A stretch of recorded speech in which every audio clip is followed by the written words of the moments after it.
Lur, selamat datang di Ngidul Ngalebu film jadul. Ya apa kabar lur, saya keluarga sehat-sehat kabeh ya. Balik mana mbak aku Icang Karbu seperti biasa sesuai beberapa requestan dari kalian. Kali ini kita akan mengidul film bergenre action kriminal sci-fi yaitu Dredd tahun 2012. Sumpah aku baru tahu ada film sekeren ini lur. Kalian lihat aja lah sampai habis, pasti tidak akan menyesal. Dredd bercerita tentang seorang polisi di masa depan yang kerjaannya bukan nilang tanpa alasan yang jelas, tapi menjadi seorang eksekusioner dan hakim sekaligus. Sampai akhirnya dia terjebak di sebuah rusun kumuh yang dipenuhi para kriminal bersama seorang polisi baru. Penasaran gimana kelanjutan ceritanya? Langsung kita gas pantun aja. Bule Darmi lubang irunge telu, monggo sekejaaken lu.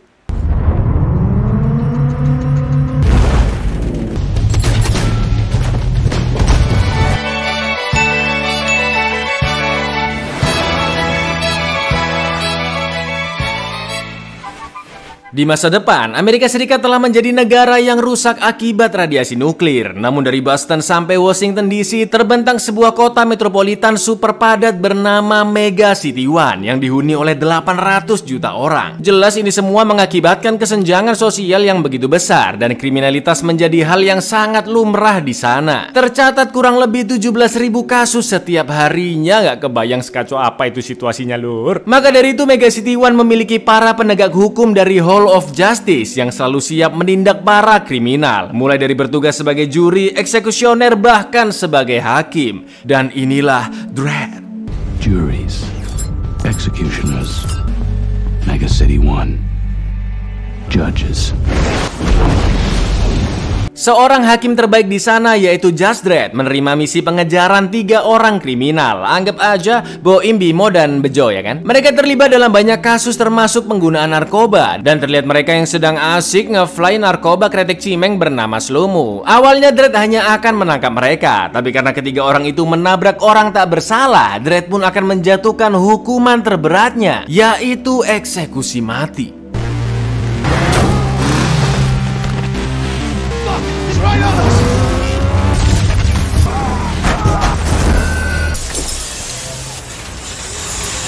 Dua orang berhasil dibunuh, tapi Bejo sudah kabur ke dalam mall dan Dredd langsung mengejarnya. Beberapa orang di sana tewas ditembak oleh Bejo, sampai akhirnya Dredd menemukan Bejo yang sedang menyandra seorang wanita. Dredd memintanya melepaskan sandera tersebut dan nanti Bejo hanya akan mendapatkan hukuman penjara seumur hidup, nggak hukuman mati lur. Tapi karena Bejo tidak mau bekerja sama, dia langsung ditembak oleh peluru panas.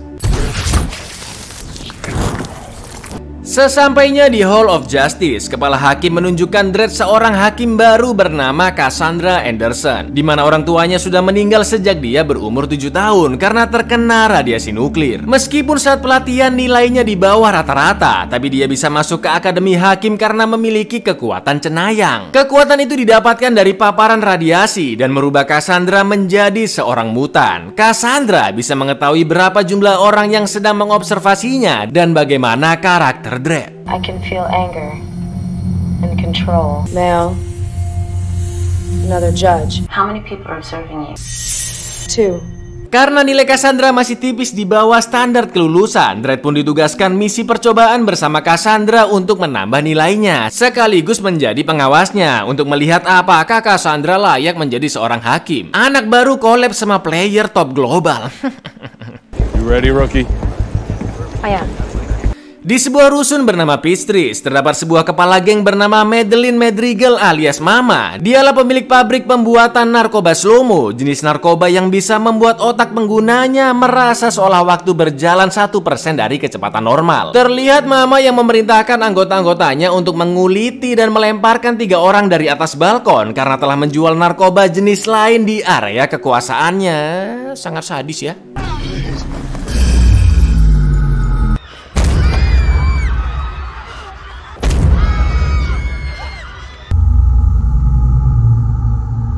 Laporan insiden tersebut masuk ke Hall of Justice dan Cassandra memilih kasus tersebut sebagai misi percobaannya bersama Dredd. Peachtree's multiple homicide. Rusun Peachtree adalah rusun yang sangat kumuh dengan tingkat kriminalitas tertinggi di sektor 13. Ada 75.000 penduduk di dalamnya dan 96%-nya pengangguran, 96%-nya luar biasa. Sesampainya di TKP, kru medis bernama TJ melaporkan jika yang melakukan ini kemungkinan adalah anggota gengnya Mama untuk dijadikan contoh agar tidak ada lagi yang berani melawannya. Usut punya usut, Mama adalah mantan pelacur di rusun tersebut. Dia pernah menggigit titit seorang germo hingga putus karena sudah menyayat mukanya. Setelah itu Mama menguasai kekayaan germo tersebut dan akhirnya membuat pabrik narkoba slow-mo. Meskipun geng Mama masih terbilang baru, tapi saking beringas dan sadisnya, geng Mama mampu melawan geng-geng besar lainnya yang ada di sana dan berhasil menguasai seluruh lantai, yaitu lantai 1 sampai 200 hanya dalam waktu 9 bulan. 9 months later, she had control of everything. Now with Mama, her trademark is violence to 200. All hers. Berkat info dari TJ, mereka berdua tahu 3 korban berasal dari lantai 39 dan akan mencari pelaku pembunuhannya di sana. Dredd sempat nggak yakin dengan Cassandra yang baru pertama kalinya mendapatkan misi. Lalu Dredd membuka kamar tersangka dengan bom dan menembak semua orang yang melawannya. Mana lagi pada gele ya kan, mampus sasaran empuk.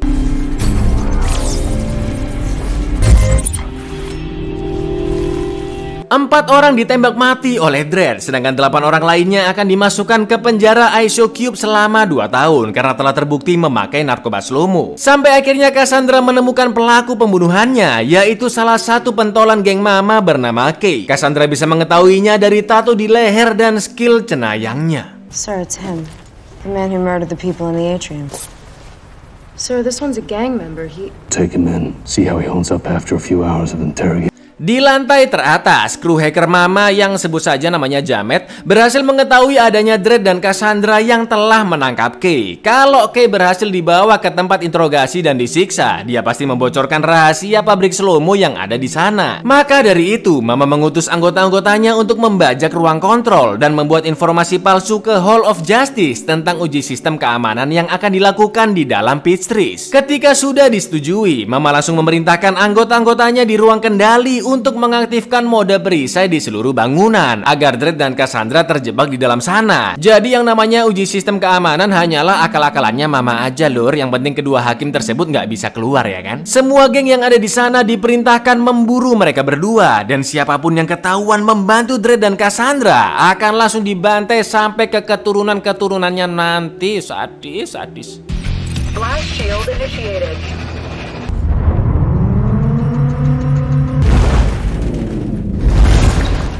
Lockdown complete. Somewhere in this block are 2 judges. I want them dead. Sit tight or run. Hear of anyone helping the judges, I will kill them in the next gen. All clan, every level.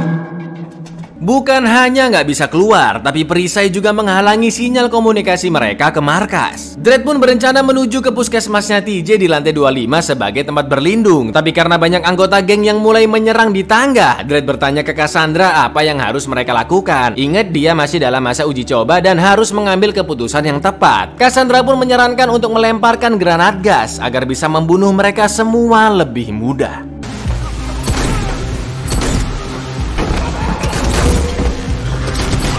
Sesampainya di dekat puskesmas, terlihat 10 pasukan geng yang sudah siap membunuh mereka berdua. Tapi dengan tetap tenangnya, Dredd membantai ke 10 orang tersebut dengan melemparkan bom flashbang terlebih dahulu. Dan terlihat Cassandra yang masih canggung, masih sungkan menembak salah satu anggota geng di sana karena ini adalah misi pertamanya.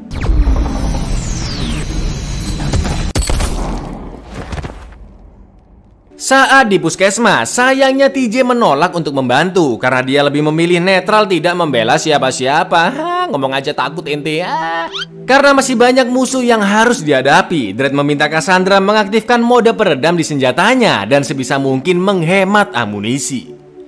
Mereka pun terus menyusuri koridor demi koridor sampai akhirnya ada beberapa kroco yang lewat di dekat sana. Karena harus hemat amunisi, dengan kemampuan cenayangnya Cassandra bisa tahu nama pemilik salah satu ruangan di sana, yaitu Katie. Langsung dibel pintunya, dipanggil namanya biar pintunya dibuka dan mereka bisa sembunyi sebentar di dalam. Katie pun dengan terpaksa memberitahu apa isi pikirannya karena Cassandra sudah bisa membacanya, bahwa di lantai itu ada lift dengan keterangan rusak padahal masih bisa berfungsi asalkan memencet lantai lantai di atas 75. Sampai akhirnya Cassandra tahu jika suami Katie ternyata adalah pria yang tadi baru saja dia bunuh. Ironis banget sih.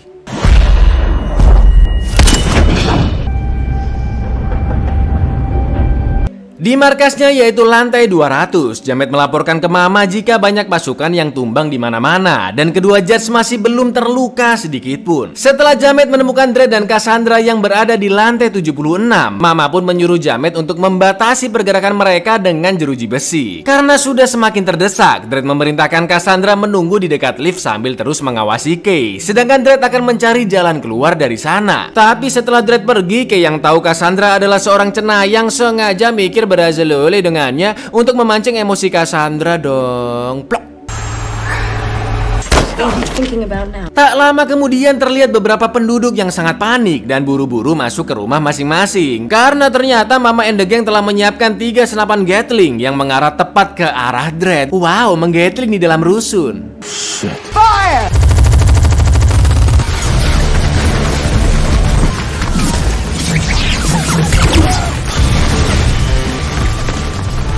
Sangat-sangat tidak berperi kemanusiaan. Dengan peluru yang sangat kuat, berlapis-lapis dinding berhasil dijebol dan membunuh banyak warga tidak bersalah. Tapi justru disitulah letak kesalahannya. Dredd yang masih bisa selamat berhasil sampai di tempatnya Cassandra. Sampai akhirnya dia melihat dinding terluar yang mulai berlubang dan langsung ditembak dengan peluru ledakan tinggi agar mereka semua bisa kabur dari sana.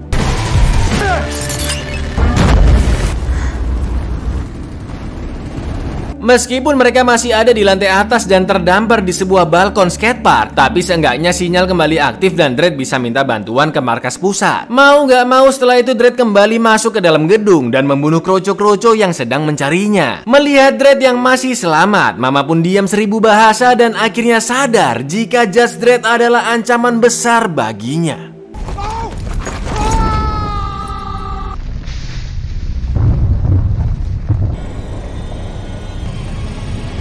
Karena banyak penduduk tidak bersalah yang tewas, Dredd pun tersulut emosinya dan mulai menyiksa Kay. Dredd akhirnya mengerti jika Mama akan melakukan apa saja agar Kay tidak dibawa ke Hall of Justice untuk diinterogasi demi menjaga informasi rahasia yang ada di sana. Setelah itu Cassandra pun mencoba mengorek informasi dari Kay dengan cara masuk ke dalam pikiran dan menghipnotisnya. Sampai akhirnya Cassandra mengetahui bahwa pabrik pembuatan slow-mo ada di dalam Peachtrees dan Mamalah yang mengendalikan semua produksi serta distribusi ke seluruh kota.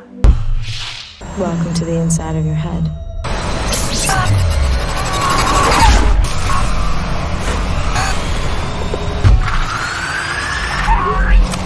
Controlling the production and distribution across the whole city.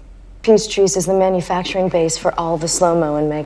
Terlihat ada 2 hakim yang merespon sinyal pertolongan dari Dredd dan meminta perisainya dibuka. Tapi Jamet yang lagi diancam oleh Mama mengatakan jika tidak ada tuh hakim yang ditembak dan di dalam sana hanya sedang menjalankan tes keamanan. Jamet beralasan perisai nggak bisa dibuka karena softwarenya yang lagi macet akibat ledakan di lantai 76. Kedua hakim tersebut pun minta masalah segera diselesaikan. Kalau terlalu lama mereka akan menahan Jamet karena sudah menghalang-halangi keadilan. Bisa disimpulkan di sini lur, Jamet terpaksa melakukan perintah Mama karena dia juga termasuk korbannya.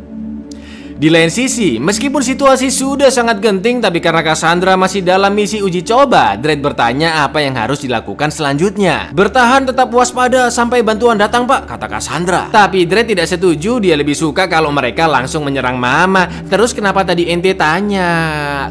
Ketika mereka akan naik lift ke lantai atas, 2 bocil epep datang menodongkan senjata dengan sangat ketakutan. Karena masih bocil, Dredd tidak langsung menindaknya dan bernegosiasi terlebih dahulu. Namun di kesempatan inilah Kay diam-diam memindahkan tangan yang masih diborgol ke arah depan, lalu menyerang Cassandra dan membawanya ke tempat Mama, yaitu di lantai 200.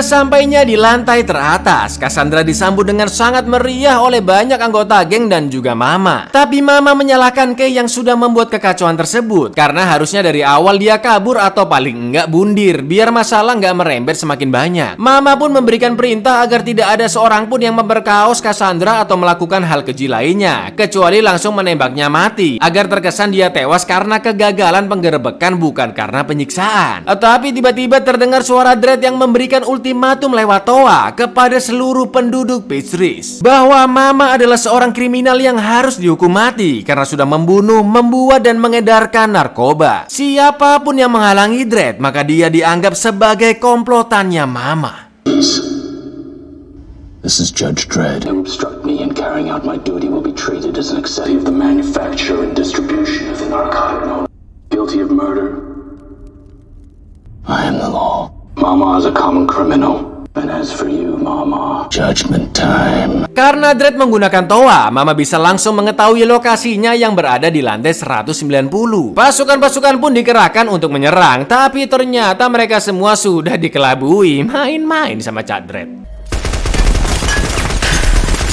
Not him.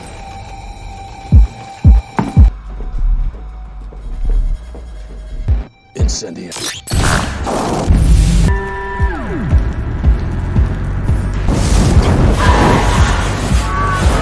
Karena Dredd benar-benar sulit untuk ditumbangkan, Mama akhirnya menelpon 4 hakim korup yaitu Lex, Alvarez, Chan, dan Kaplan, lalu menyogok mereka untuk membunuh Dredd. Ternyata sama, ada aja yang bisa disogok lur. Bahkan ketika TJ ingin bersaksi apa yang sebenarnya terjadi, dia langsung ditembak mati. Karena tahu Dredd sangat berbahaya, mereka meminta bayaran yang sangat tinggi sebanyak 1 juta dan menyuruh Mama segera membunuh Cassandra. Where's the other one? The rookie. We got her here. Make her dead. Problem with the judge. You know who he is? I do. 1 million. Wah, dengan senang hati Kay akan langsung membunuhnya dengan senjatanya Cassandra. Tapi dia tidak tahu jika senjata tersebut hanya bisa diaktifkan dengan sidik jari pemiliknya. Dan akhirnya Cassandra pun berhasil lolos. Sekarang dia sudah tidak sungkan-sungkan lagi membunuh para kriminal dan mengambil senjata mereka. Kaplan yang mengetahui Cassandra berhasil lolos langsung mendatanginya dan mengatakan jika pasukan bantuan sudah datang. Lo cenayang kok dikibulin, koit kan akhirnya inti. Sementara itu, Dredd masih berusaha naik ke lantai 200 sambil membunuh anggota-anggota cupu yang menghadangnya. Tapi sayangnya amunisi Dredd sudah hampir habis. Lalu tak lama kemudian dia bertemu dengan Hakim Chan dan mengatakan ucapan yang sama yaitu bantuan sudah datang. Tapi Dredd merasa ada yang janggal karena Chan tidak menanyakan bagaimana kondisi Hakim yang satu lagi yaitu Cassandra. Lalu yang terjadi? Let's move it.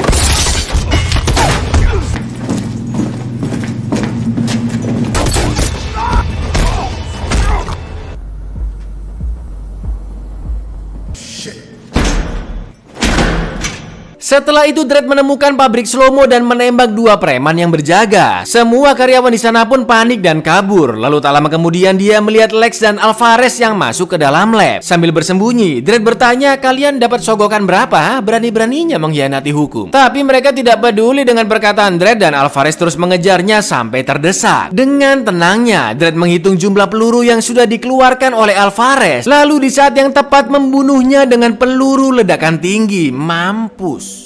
Incendiary. Armor pierce. Spy-X.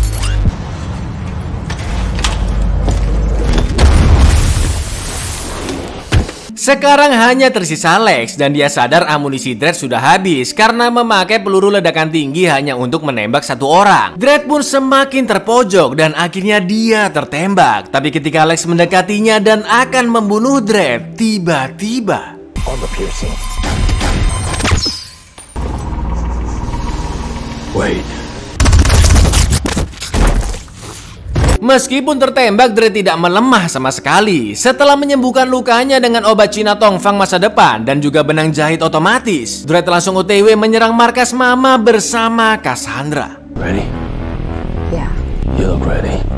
Mereka berdua sampai di ruang komputer dan Dredd akan menembak si Jamet, tapi dia langsung berteriak memohon agar jangan ditembak dan memberitahu tempat Mama bersembunyi yang berada di dalam ruangan baja 10 inci. Dengan skill cenayangnya, Cassandra berhasil mendapatkan kode ruangan tersebut dan juga melihat Jamet yang ternyata adalah korban siksaan dari Mama. Lalu dia dilepaskan dari sana begitu saja. Get out of here. Cassandra pun menjelaskan ke Dredd jika Jamet adalah korban dari Mama, maka dari itu dia melepaskannya. Lalu mereka masuk ke dalam ruangan baja dengan kode yang sudah didapatkan dan menyerang kroco-kroco di sana. Sampai akhirnya mereka bertemu dengan Mama, tapi Cassandra tertembak oleh pasukan-pasukan yang ada di dalam sana.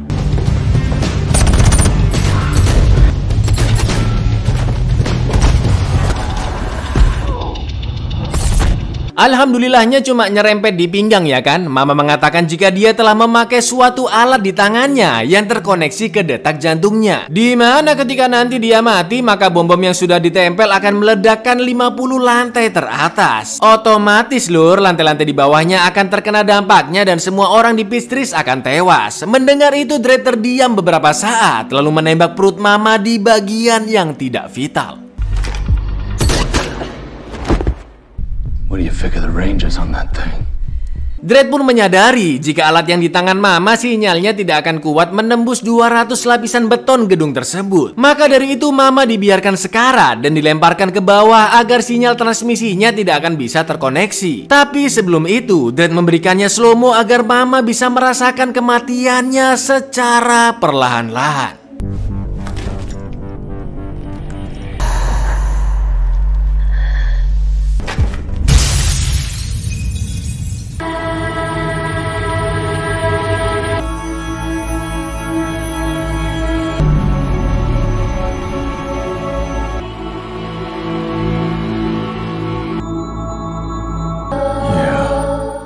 Sesuai dugaan Dredd, sinyal tidak sampai ke lantai paling atas. Mama pun akhirnya tewas dan Dredd membawa Cassandra ke lantai bawah sambil menyembuhkan lukanya dengan obat Cina. Sesampainya di bawah, Cassandra pun mengembalikan rencananya ke Dredd karena dia sadar telah gagal di misi percobaan ini. Sesuai salah satu peraturan Hall of Justice, siapapun hakim yang senjatanya terlepas saat menjalankan misi, maka dia dianggap telah gagal. Jelas Dredd mengesampingkan hal itu dan melapor ke kepala hakim bahwa Cassandra telah lulus dari misi percobaannya. Your assessment's now over.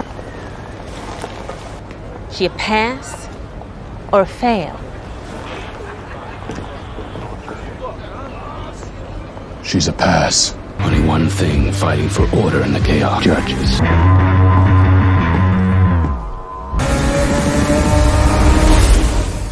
Buyar, aku bisa membaca pikiran kalian, lur, bahwa kalian belum langganan di bawah ya kan? Nonton ini keinget film apa lur? Bener, Avatar the Movie bukan dong? Mirip banget premisnya sama The Raid ya kan? Dredd, plok. Mulai dari kejebak di gedung tinggi, memburu bos di lantai teratas sambil membantai preman-preman yang ada di dalamnya. Entah apakah ini sebuah kebetulan atau siapa yang nyolong idenya, aku juga nggak tahu lur. Yang pasti film ini mulai syuting setahun sebelum The Raid rilis. Apakah kalian sadar kalau Dredd nggak buka helm dari awal sampai akhir? Ayo, kira-kira kenapa? Coba komen-komen di bawah lur. Yang paling absurd tak pin nanti ya. Ya wes gitu dulu lur. Aku Icang undur diri, matur nuwun dan seno untuk narkoba kretek cimeng. Baca yes untuk link subscribe di bawah ini. Assalamualaikum lur.